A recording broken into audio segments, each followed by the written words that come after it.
अगर हम श्रीमद् भागवत गीता के कुछ ज्ञान को अपने जीवन में आत्मसात करें तो कई कष्टों से मुक्ति मिल जाएगी। आप तनाव रहित जीवन का निर्वाह कर पाएंगे। तो आइए जानते हैं गीता के उन 5 उपदेशों के बारे में जो सभी को अपने जीवन में अपनाना चाहिए। अति करने से हमेशा बचना चाहिए। जीवन में संतुलन बहुत ज़रूरी है। किसी भी चीज़ की अति करना अच्छा नहीं है। जैसे सुख आने पर प्रमाद करना, खाने पर निराशा में डूबे रहना, दोनों ही गलत है। असंतुलन जीवन की गति और दिशा को बाधित करता है, जिससे अनावश्यक कष्ट और दुखों का जन्म होता है। जिसके मन, विचार और कर्म में संतुलन है, उसे ज्ञान मिल जाता है और ज्ञान से ही सदा के लिए शांति, संतुष्टि मिलती है। सही कर्म से ज्ञान और मुक्ति संभव है। गीता के उपदेशों में कर्मयोग का सिद्धांत कहता है कि संसार में विरक्त होना ही मुक्ति का उपाय नहीं है। संसार में रहकर एक गृहस्थ अपने कर्मों का पालन करते हुए कर्मफल से विरक्त होकर मुक्ति प्राप्त कर सकता है। सही विचार और उचित कर्म भी अशक्ति को खत्म करने में सक्षम है। अच्छे कर्म कभी व्यर्थ नहीं जाते, चाहे ये दुनिया हो या परलोक। ज्ञान और कर्म एक है।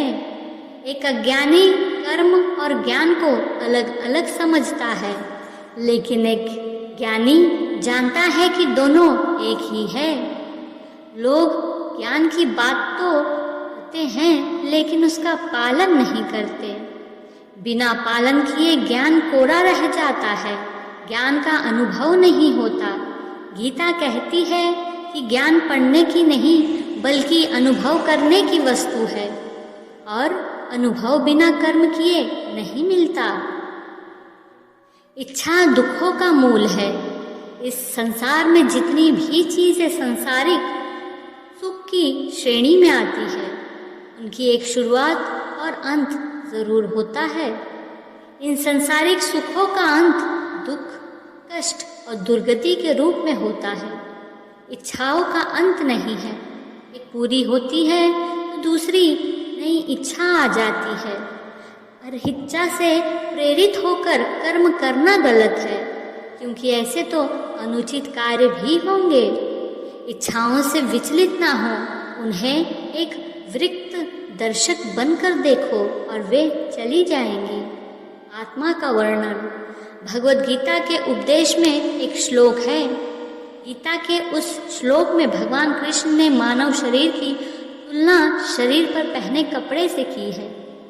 ऐसा कपड़ा जिसे आत्मा हर जन्म में बदलती है, अर्थात मानव शरीर आत्मा का अस्थायी वस्त्र है जिसे हर जन्म में बदला जाता है। इसका तात्पर्य ये है कि हमें शरीर से नहीं, उसकी आत्मा से व्यक्ति की पहचान करनी चाहिए। हमें अपनी आत्मा को सदैव शुद्ध रखना चाहिए। हमें कभी किसी का बुरा नहीं सोचना चाहिए। आत्मा ही शरीर की ऊर्जा होती है। हमारे शरीर त्यागने के बाद ये किसी और शरीर में वास करती है। व्यक्ति के मरने के बाद जो रीति रिवाज किए जाते हैं, वे सब आत्मा शुद्धि के लिए ही किए जाते हैं। एक नवजात शिशु की आत्मा बहुत पवित्र होती है। संसार में आने के बाद अपने कर्मों से ही हम आत्मा को अशुद्ध करते हैं। भगवान ही सबसे बड़ा सहारा है। परमपिता ही एकमात्र हमारे आधार हैं और अपने हैं। इस संसार में कोई भी अकेला नहीं है। ईश्वर में विश्वास रखते हुए जो मनुष्य कर्म पथ पर बढ़ता जाता है, वो सदा शांति, सुख और मुक्ति पाता है। भूत और भविष्य की चिंता करना व्यर्थ है। वर्तमान ही सत्य है। डर धारण करने से भविष्य के दुख का निवारण नहीं होता है। डर केवल आने वाले दुख की कल्पना ही है। श्री कृष्ण ने गीता ज्ञान देते हुए अर्जुन से कहा था, हे अर्जुन, भगवान होने के नाते मैं जो कुछ भूतकाल में घटित हो चुका है, जो वर्तमान में घटित हो रहा है और जो आगे होने वाला है, वो सब कुछ जानता हूँ। मैं समस्त जीवों को भी जानता हूँ, किंतु मुझे कोई नहीं जानता। मैं ही गर्मी प्रदान करता हूँ और बारिश को लाता हूँ और रोकता हूँ। मैं अमर हूँ और साक्षात मृत्यु भी हूँ। आत्मा तथा पदार्थ दोनों मुझ में ही है। जो लोग भक्ति में श्रद्धा नहीं रखते, वे मुझे पा नहीं सकते। वे इस दुनिया में जन्म मृत्यु के रास्ते पर वापस आते रहते हैं। जो भी पूर्ण संपन्न से ईश्वर की शरण में आता है, महात्मा उसका कल्याण अवश्य करते हैं।